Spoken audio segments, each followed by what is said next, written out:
This week, we're digging into TikTok, those fun social media videos that have swept the globe with its 800 million users who post videos like this, or cute dancing videos like this.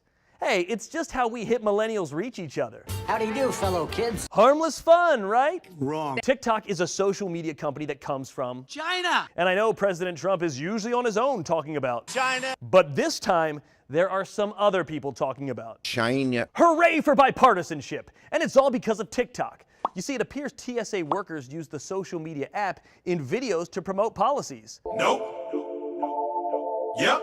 What a great way to reach me and my fellow kids! Wrong. According to Schumer, the fun app may have devious intentions. So when you go on TikTok, China has your data. A lawsuit here in the United States claims that TikTok is loaded with Chinese surveillance software. It says TikTok stores users' information and then sends it back to the Chinese government.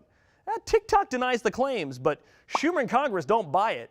Congress asked National Security to investigate TikTok's tech. That's tough to say. For now, the TSA, the Department of Homeland Security, and several other agencies like the Pentagon, the Navy, and the Army have denied their employees from using it on their work phones. Congress is worried that, like a Trojan horse, TikTok looks like fun, especially when you can make fun dancing videos like this, but is just a way for China to infiltrate our data.